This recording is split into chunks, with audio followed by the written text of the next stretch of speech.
ভারতে গিয়ে বাংলাদেশ টি-20 বিশ্বকাপ খেলবে না, এই হচ্ছে সিদ্ধান্ত। ক্রীড়া উপদেষ্টা আসিফ নজরুলের সঙ্গে খেলোয়াড় এবং বিসিবির বৈঠক হয়েছে। সেই বৈঠকের পর শেষ পর্যন্ত বাংলাদেশের অনুরোধ যেহেতু আইসিসি রাখেনি, সুতরাং সেখানে খেলবে না।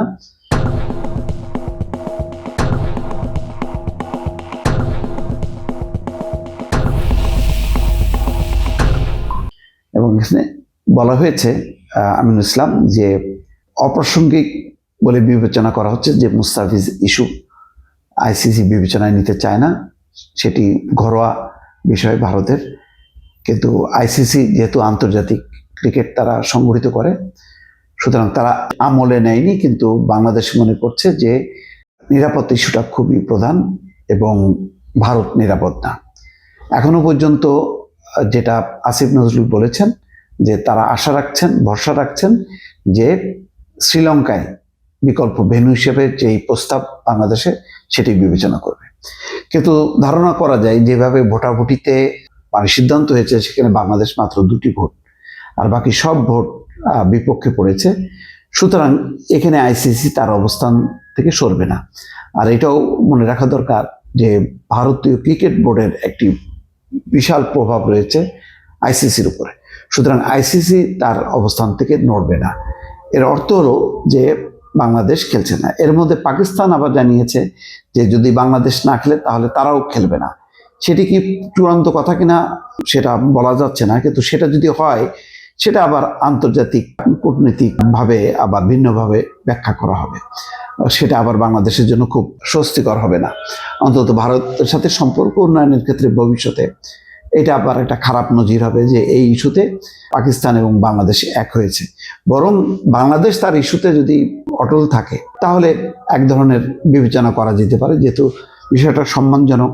মুস্তাফিজের মতন ভালো খেলোয়াড় ভারতে খেলতে পারছে না নিরাপত্তার কারণে, সুতরাং সেটা একটা কজ দেখানো যেতে পারে। আবার পরিস্থিতিটা এমন যে বাংলাদেশ যদি যেভাবে শুরু থেকেই এই বিষয়ে এক ধরনের অসম্মানজনক, ভারতে কোনোভাবেই খেলবো না, এই অবস্থানটা এমনভাবে প্রচার হয়েছে যে শেষ মুহূর্তে যদি আসিফ নজরুল যদি বিবেচনাও করতেন খেলোয়াড়দের সাথে আলোচনা করে, কারণ খেলোয়াড়দের মধ্যে একটা অবস্থা ছিল যে তারা খেলতে চায়, তো আসিফ নজরুল যদি এটি আবার সিদ্ধান্তটা উল্টে দিত যে না ঠিক আছে বাংলাদেশ খেলুক ক্রিকেটের স্বার্থে, তাহলে কিন্তু একটা রাজনৈতিকভাবে একটা চরম পরিস্থিতি তৈরি হতো বাংলাদেশে।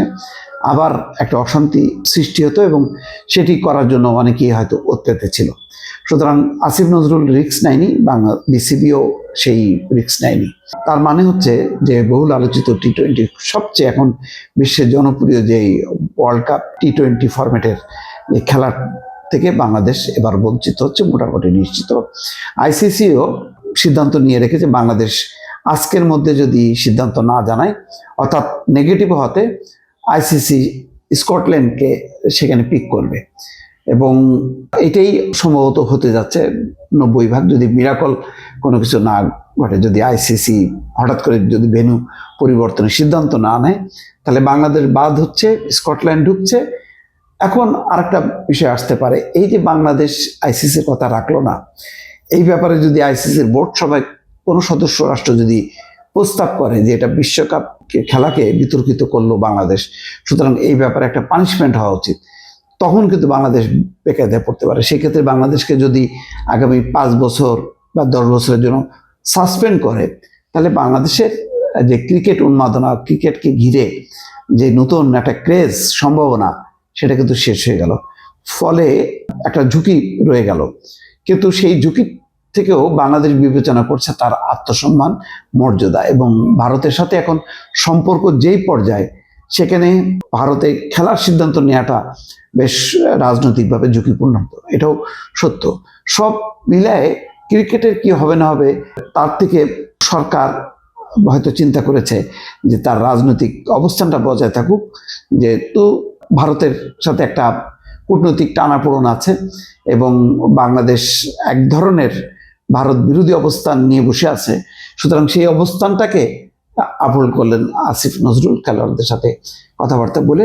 ফলাফল দেখা যাক, হয়তো আজকে রাতে বা কালকের মধ্যেই বোঝা যাবে যে বাংলাদেশ এর ফলে নেগেটিভ, অর্থাৎ খেললো না বটে, কিন্তু এরপরের খেলাগুলোতে কি অংশ নিতে পারবে কিনা, বাংলাদেশের সাথে অন্য সদস্য রাষ্ট্রগুলো যারা ক্রিকেট খেলে তারা খেলবে কিনা, সেটাও কিন্তু একটা বিষয় চলে আসতে পারে।